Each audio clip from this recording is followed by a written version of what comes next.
E o Dolph Ziggler, hein, meus amigos? Tá parado aí já faz um tempo. Claro que ele tá cumprindo a cláusula de 90 dias de não competição lá que existe na WWE. E depois ele pode pensar no futuro dele, de ir pra uma Elite Wrestling, de ir pra uma Impact Wrestling, de lutar no Japão, de focar só na carreira dele de stand-up.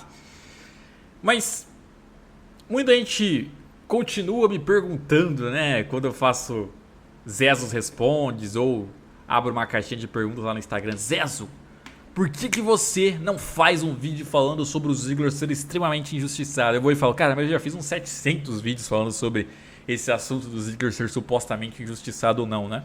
Teve até um tempo atrás que o Ziggler tinha uma estatística, né? Acho que ano passado que isso quebrou.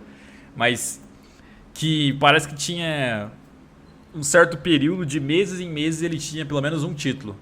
Então, tipo, dava, acho que de 7 em 7 meses ele ganhava um cinturão. Então, ele tinha uma média de conquistas boa até, né? Pra padrão Ziggler assim, comparado com outros caras.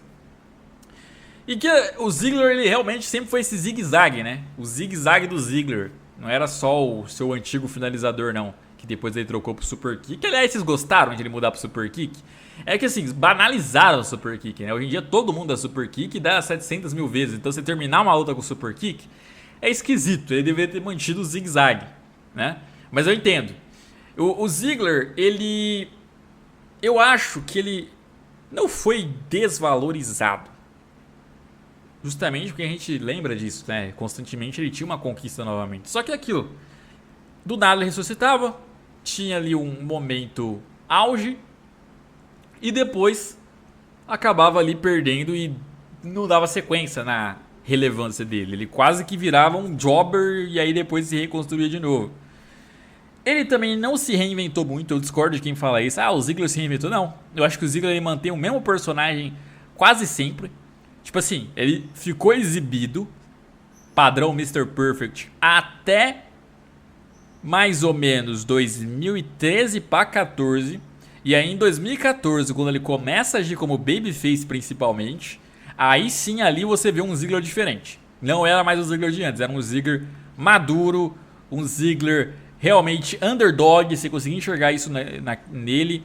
Uma coisa que atrapalhou, acho que ele foi justamente o retorno do Daniel Bryan lá na WrestleMania 31 para ganhar o Intercontinental. Aquele era o momento do Ziggler, todo mundo falava isso, pelos Survivor Series que ele fez, pelo combate com o saudoso Luke Harper que ele fez. Então assim, ele tava numa crescente que era para ser o momento dele, para ele ter sua vitória em WrestleMania. E não teve, né? Acabou que não teve ali em combates ali individuais. Teve aquele de equipes lá que nem conta em 2012. Então, ele teve esses dois estágios.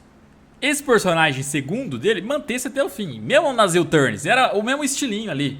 Sabe, o mesmo moveset, as mesmas falas quando ele dava face, a mesma forma de agir, os mesmos tipos de roubo. Aí fez tags com Bob Roode, tags com Drew, essa mesma provocaçãozinha. Não ia muito mais longe do que isso, né? E ele era o eterna escada que eu sempre vivo falando, né? De sempre alguém para se elevar passa pelo Ziggler. Então... E ele meio que nunca se importou muito com isso, sabe? Ele meio que aceitou esse papel pra ele. Não importa o adversário, ele realmente vendia ali. O máximo era um profissional, a verdade é essa. Era um profissional e um pouco menos ambicioso, né? E ganhava bem, tinha um contrato flexível, pegava as divas ali à vontade, né? Então, o Ziggler teve uma carreira feliz. Eu posso deixar isso bem claro. Ele não teve uma carreira frustrante, nem nada do gênero. Ele teve uma carreira feliz, do jeito dele.